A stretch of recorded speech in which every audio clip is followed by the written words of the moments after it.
para el pago de las indemnizaciones a las compañías petroleras extranjeras. ¿Cómo olvidar que tantas mujeres pobres donaron para este efecto chivos y guajolotes y se deshicieron hasta de las humildes alhajas que poseían? Por esos días, desde la ciudad de Oakland, California, el trabajador migrante Cástulo Prat compuso la letra y la música del corrido del petróleo y se lo envió al presidente con instrucción de que el gobierno destinara las posibles regalías de la obra al pago de las indemnizaciones. Una de sus estrofas reza así: Lázaro Cárdenas dice, sereno y despreocupado, al transcurso de 10 años todo quedará pagado. Tengo un pueblo mexicano que no me queda ni duda, desde el más niño al más viejo, todos me ofrecen su ayuda. La mujer mexicana, el patriotismo y orgullo, se deshace de sus joyas para ofrecerlas al puño. Además de este masivo y contundente respaldo popular, el gobierno de Cárdenas contaba con otra circunstancia favorable. En ese tiempo gobernaba Estados Unidos Franklin Delano Roosevelt, un gran estadista, uno de los mejores presidentes que ha tenido ese país en toda su historia. Recordemos que cuando llegó Roosevelt a la Casa Blanca el 4 de marzo de 1933, Estados Unidos padecía una de las peores crisis de su historia y que como presidente Roosevelt supo enfrentar esa crisis con éxito y muy pronto le devolvió la esperanza a su pueblo, lo cual lo convirtió en uno de los más grandes políticos del siglo XX.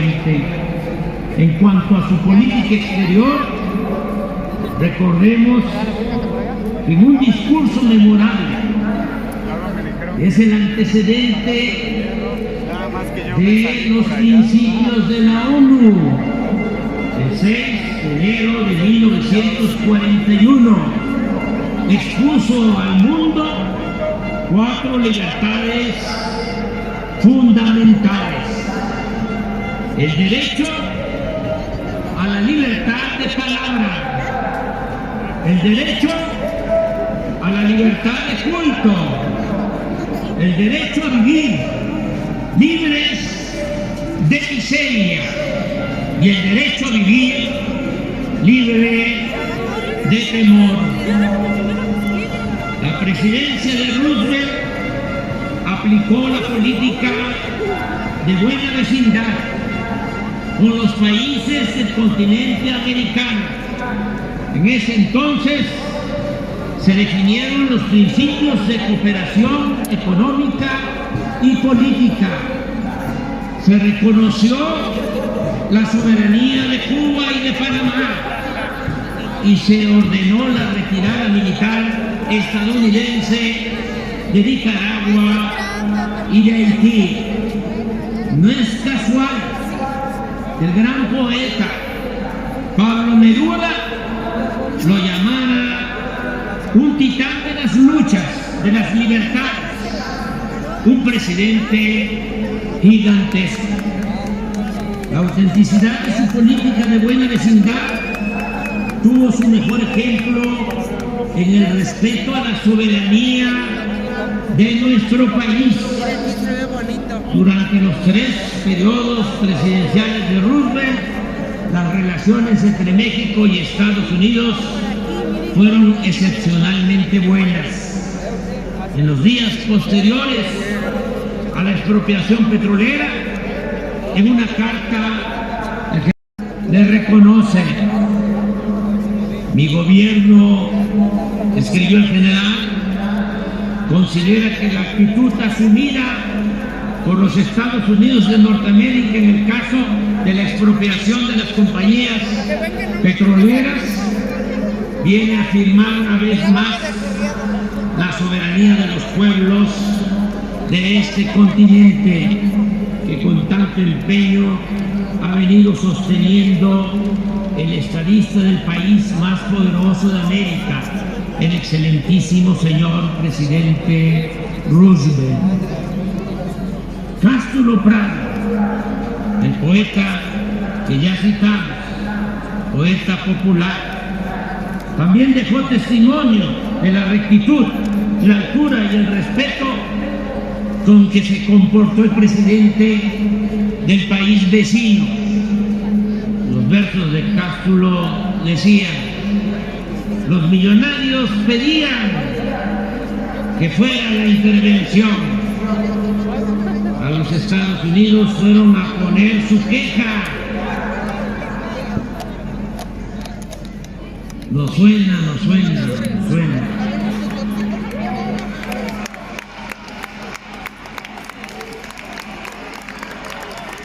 A los Estados Unidos fueron a poner su queja para que de allí vinieran a proteger sus empresas. Roosevelt les dice: señores, yo aquí nada puedo hacer. El gobierno mexicano ha cumplido su deber.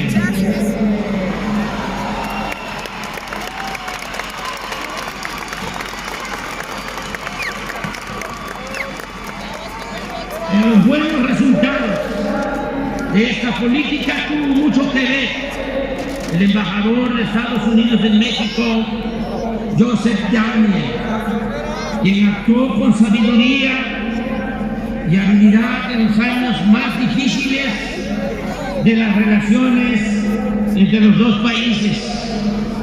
Su postura acerca del conflicto petrolero se resume cuando sostiene que el presidente Cárdenas tenía razón al promover que la riqueza del subsuelo se convirtiera en parte de la economía mexicana y que la crisis petrolera se debía a la negativa sistemática de las empresas extranjeras a modificar su visión, pues consideran, señalaba Daniel, que los mexicanos nacieron para enriquecer a extranjeros y que Dios puso importantes recursos naturales en el subsuelo de México para aumentar las fortunas que se encuentran en los cofres de los explotadores y concesionarios. Pero las empresas no fueron tan conscientes ni respetuosas como los políticos estadounidenses. La nacionalización tuvo que abrirse paso enfrentando el boicot, las presiones y los actos de sabotaje promovidos y financiados por las compañías petroleras extranjeras. En nuestro país, la expropiación petrolera causó entre una minoría un profundo malestar, sobre todo entre los ricos de la época, en sectores de clase media y en la mayoría de los medios de comunicación.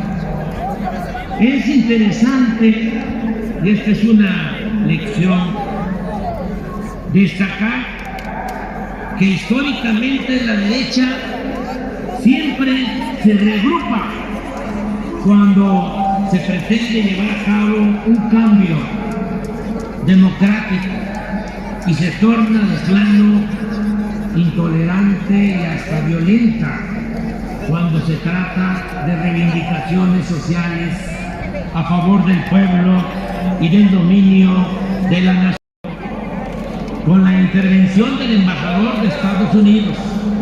Pero fue ese derrocamiento llevado a cabo por grupos internos de la derecha que previamente habían promovido una campaña de odio y desprestigio consistente en ridiculizar al mandatario, al presidente Madero, en los periódicos, hasta el punto de tratarlo como loco y espiritista.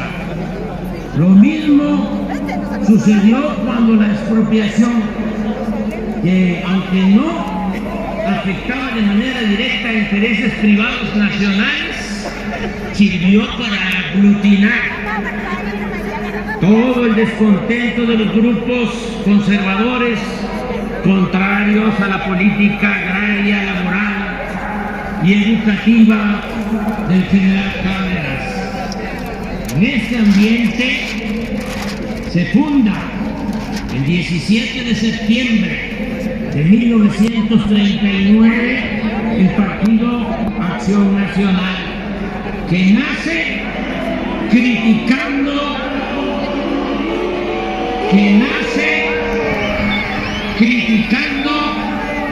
la expropiación petrolera.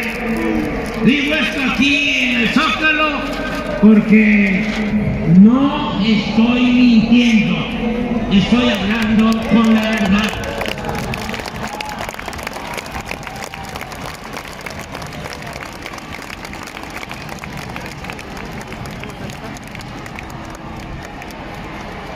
En 1940,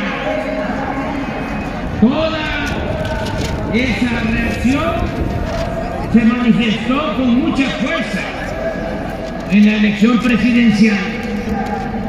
Era tal la oposición de derecha que el general Cárdenas tuvo que actuar con cautela, y posiblemente eso influyó para que apoyara la candidatura de Manuel Ávila Camacho y no la del general Francisco J. Múgica, con quien tenía más afinidad ideológica y el cual representaba una mayor certeza de continuidad y profundizar la política social y nacionalista.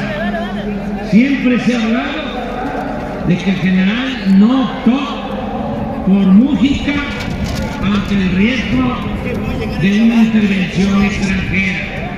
Sin embargo, como hemos visto, en ese entonces gobernaba Roosevelt, que había demostrado su respeto a la soberanía nacional y que estaba por estallar la Segunda Guerra Mundial, situación que contribuía a disipar la amenaza de una intervención estadounidense. Desde mi punto de vista, lo que más influyó a la hora de la decisión fue la circunstancia política interna, es decir, la beligerancia de los grupos de derecha. Recuérdese que aún optando por la candidatura de Manuel Ávila Camacho, que sostenía posturas moderadas, de todas maneras la elección presidencial fue complicada y violenta. El candidato opositor, Juan Andreu Almazán, contaba con el apoyo de importantes grupos de derecha y de un sector del ejército. Incluso el PAN, que no presentó candidato a la presidencia, lo apoyó abiertamente. Al final de la jornada se reportaron 30 muertos y 127 heridos. Sin embargo, poco después Almazán claudicó y sus partidarios, empresarios y políticos de derecha se entendieron y pactaron por concesiones y prebendas con el nuevo gobierno de Ávila Camacho. A partir de entonces empezó a abandonar el auténtico mayores. La principal es que solo con el pueblo, solo con el apoyo de las mayorías, se puede llevar a cabo una transformación popular para hacer valer la justicia y enfrentar a los reaccionarios que se oponen a perder privilegios.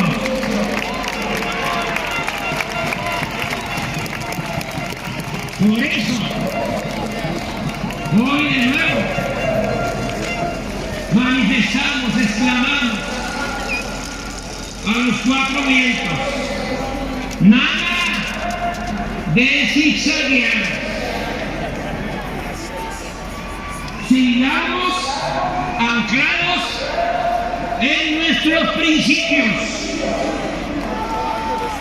Reafirmemos la decisión y el rumbo que hemos tomado desde que inició el gobierno. No a las medias tintas. No aceptaremos nunca que en México se imponga una minoría a costa de la humillación y el empobrecimiento de las mayorías.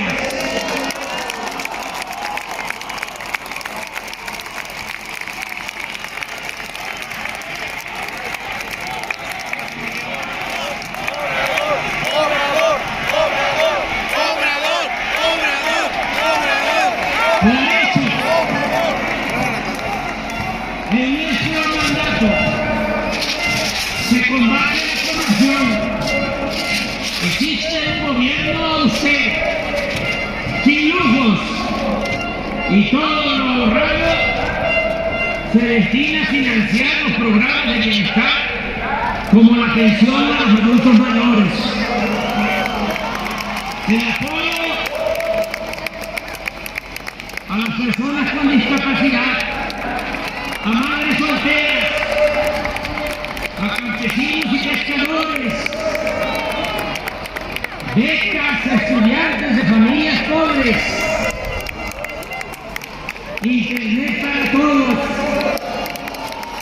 programas de mejoramiento y construcción de viviendas, créditos a la palabra, fertilizantes y precios de garantía para los pequeños productores del país, el Banco del Bienestar, el impulso a la educación y a la salud pública, universal y gratuita.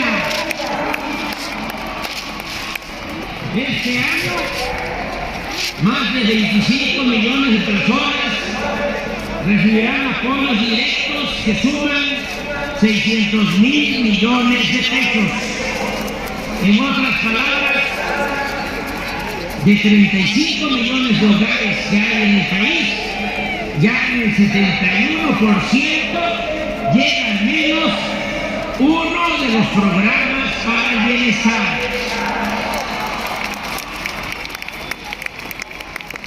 Con esta política de atención a los más necesitados, vulnerables, y en especial a los jóvenes, también hemos podido reducir los delitos del Fuero Federal en 33%, el homicidio en 10%, el robo de vehículo en 38%, el robo en general 20%, el huachicol en 92%, el feminicidio en 28% y el secuestro en 76%.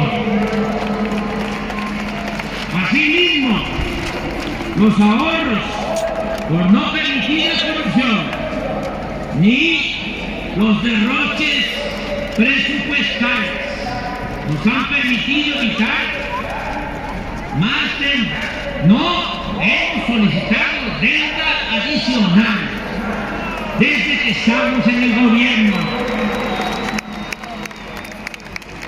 y al mismo tiempo, sin aumentar en términos reales la deuda pública, no han aumentado, no se han incrementado los impuestos, el precio de las gasolinas, ni el diésel, el gas y la luz. Inclusive ha habido una disminución en el precio de estos energéticos. También se ha incrementado, como no sucedía en muchos años, la inversión pública. Este año se va a ejercer más de 1 billón de pesos en obras. Es decir, vamos a seguir construyendo carreteras, puentes, trenes, aeropuertos, hospitales, universidades, mercados, unidades deportivas, malecones, parques naturales, recreativos y ecológicos. Y estamos llevando a cabo algo muy importante, una amplia labor de recuperación y de restauración de sitios históricos y arqueológicos de nuestras antiguas y espléndidas culturas y civilizaciones. La hacienda pública es fuerte. La economía nacional está creciendo en auge. El año pasado la economía en México creció incluso más que la economía en China y en Estados Unidos. Hay un número sin precedente de 21.747.000 trabajadores inscritos en el Seguro Social. Nunca se debe llegar a esta cifra de 21.747.000 trabajadores en la economía formal. También no se había logrado nunca un salario promedio de 525 pesos diarios para estos trabajadores de la economía formal. La tasa de desempleo del pasado mes de enero fue de 2.9%, la más baja desde 2005.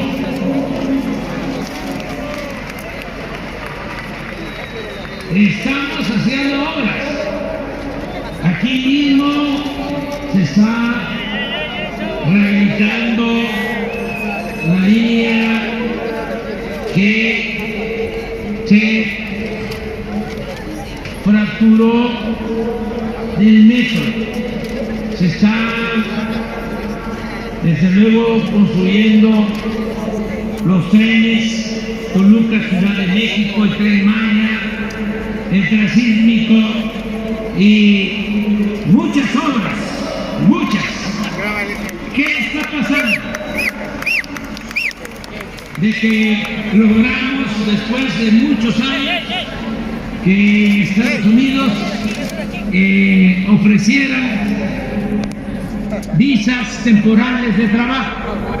Ya Canadá lo hacía y Estados Unidos no aceptaba. Ahora con el cambio, el presidente Biden se logró, pero se están llevando a obreros calificados, a fierreros, se están llevando a soldadores que nos hacen falta aquí para las obras. Ya vamos a hacer una pequeña modificación porque primero es México y luego el extranjero. Pero esto demuestra cómo está la demanda de empleos en el país. En el tiempo que llevamos en el gobierno, El salario mínimo ha aumentado el 90% en términos reales. Y en la frontera más del doble. ¿Se acuerdan lo que decían los tecnócratas mentirosos? De que si aumentaba el salario iba a haber inflación. ¡Puro cuento! Claro que tenemos que ir mejorando el salario de manera responsable para fortalecer, como lo estamos haciendo, el mercado interno y así lograr el bienestar para nuestro pueblo.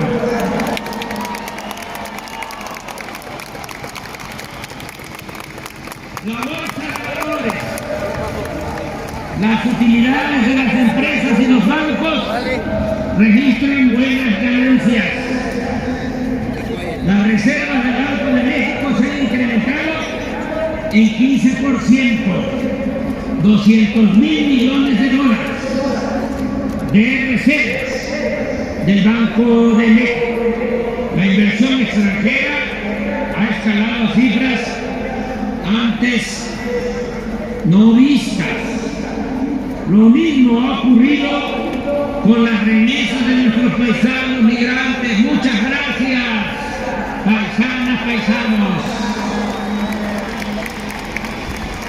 El año pasado, esas remesas casi llegan a 60 mil millones de dólares.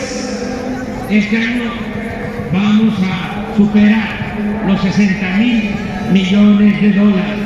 Esto es muy importante porque ese dinero llega abajo hasta las comunidades más apartadas, a 10 millones de familias que se benefician y que también con ese dinero se reactiva la economía regional, el comercio y otras actividades económicas.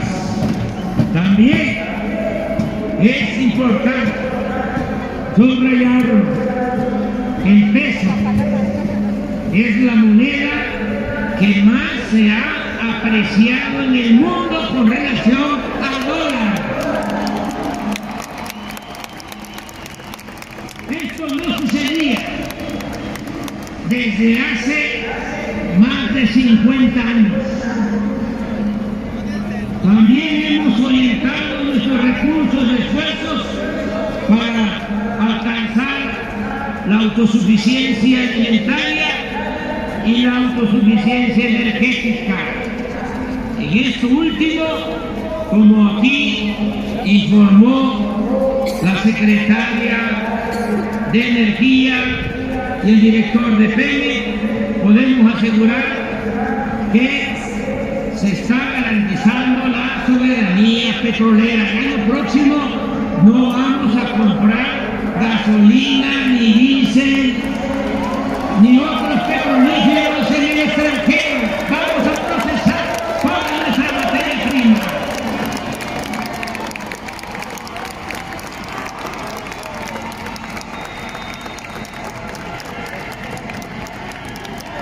Se fortaleció la Comisión Federal de Electricidad, empresa pública encargada de administrar la industria eléctrica, y recientemente se nacionalizó el litio, mineral estratégico utilizado en la construcción de baterías para autos eléctricos y sistemas de almacenamiento para las energías limpias.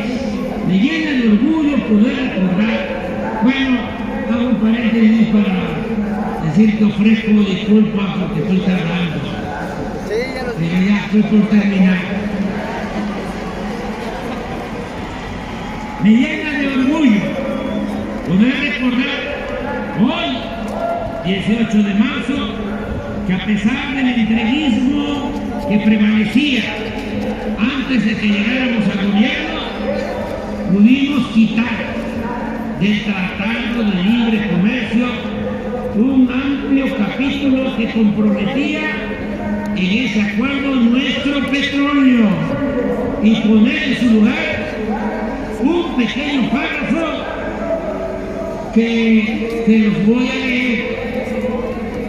Dice, Estados Unidos y Canadá reconocen que México se reserva su derecho soberano de reformar su constitución y su legislación interna, y México tiene el dominio directo y la propiedad inalienable e imprescriptible de todo